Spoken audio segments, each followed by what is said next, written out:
ಹಾಸನ ಲೋಕಸಭೆ ಚುನಾವಣೆ ಮತ ಎಣಿಕೆ ಜೂನ್ 4ರ ಬೆಳಗ್ಗೆ 8 ಗಂಟೆಯಿಂದ ನಗರದ ಸರ್ಕಾರಿ ಎಂಜಿನಿಯರಿಂಗ್ ಕಾಲೇಜಿನಲ್ಲಿ ಶುರುವಾಗಲಿದೆ. ಇದಕ್ಕಾಗಿ ಜಿಲ್ಲಾಡಳಿತ ಎಲ್ಲಾ ರೀತಿಯ ಸಿದ್ಧತೆ ಮಾಡಿಕೊಂಡಿದ್ದು ಮಧ್ಯಾಹ್ನದ ವೇಳೆಗೆ ಫಲಿತಾಂಶ ಹೊರಬೀಳುವ ಸಾಧ್ಯತೆ ಇದೆ. ಬೆಳಗ್ಗೆ 7 ಗಂಟೆಗೆ ಸಾಮಾನ್ಯ ವೀಕ್ಷಕರು ಅಭ್ಯರ್ಥಿಗಳ ಸಮಕ್ಷಮದಲ್ಲಿ ಭದ್ರತಾ ಕೊಠಡಿ ತೆರೆಯಲಾಗುವುದು. ಮೊದಲಿಗೆ ರೂಮ್ ನಂಬರ್ 206ರಲ್ಲಿ ಅಂಚೆ ಮತಪತ್ರ ಎಣಿಕೆ ಮಾಡಲಾಗುವುದು.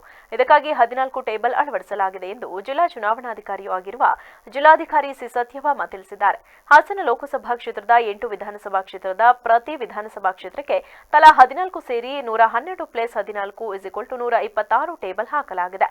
ಹೊಳೆನರಸೀಪುರ ವಿಧಾನಸಭಾ ಕ್ಷೇತ್ರ ವ್ಯಾಪ್ತಿಯಲ್ಲಿ ಅತಿ ಹೆಚ್ಚು 325 ಮತಗಟ್ಟೆ ಇದ್ದು 24 ಸುತ್ತುಗಳಲ್ಲಿ ಮತ ಎಣಿಕೆ ನಡೆಯಲಿದೆ. ಶ್ರವಣಬೆಳಗೊಳ, ಕಡೂರು ಕ್ಷೇತ್ರಗಳ ಮತ ಎಣಿಕೆ 19 ಸುತ್ತುಗಳಲ್ಲಿ ನಡೆಯಲಿದೆ. ಉಳಿದಂತೆ ಅರಸೀಕೆರೆ 20, ಬೇಲೂರು 20, ಹಾಸನ 20, ಅರಕಲಗೂಡು 21, ಸಕಲೇಶಪುರ ವಿಧಾನಸಭಾ ಕ್ಷೇತ್ರದ ಎಣಿಕೆಗೆ 21 ಸುತ್ತುಗಳಲ್ಲಿ ನಡೆಯಲಿದೆ. ಎಣಿಕಾ ಕೇಂದ್ರಕ್ಕೆ ಕಡ್ಡಾಯವಾಗಿ ಮೊಬೈಲ್, ನೀರಿನ ಬಾಟಲ್, ಬೆಂಕಿಪಟ್ಟಣ, ಹರಿತವಾದ ಆಯುಧ ನಿಷೇಧಿಸಲಾಗಿದೆ. ಎಣಿಕೆ ಟೇಬಲ್ ಸುತ್ತ ವೈರ್ ಮೆಶ್ ದಾಟುವಂತಿಲ್ಲ. ಏಜೆಂಟರು ಮತಯಂತ್ರ ಮುಟ್ಟುವಂತಿಲ್ಲ. ಇದೇ ಮೊದಲ ಬಾರಿಗೆ ಏಜೆಂಟರಿಗೆ ಮತ್ತು ಸಿಬ್ಬಂದಿಗೆ ಒಂದು ಕ್ಷೇತ್ರಕ್ಕೆ ಒಂದು ಕಲರ್ ಕೋಡ್ ಉಳ್ಳ ಎಂಟ್ರಿ ಪಾಸ್ ನೀಡಲಾಗಿದೆ. ಸಂಬಂಧಪಟ್ಟ ಏಜೆಂಟರು ಒಂದು ಟೇಬಲ್ನಿಂದ ಮತ್ತೊಂದು ಟೇಬಲ್ಗೆ ಹೋಗುವಂತಿಲ್ಲ.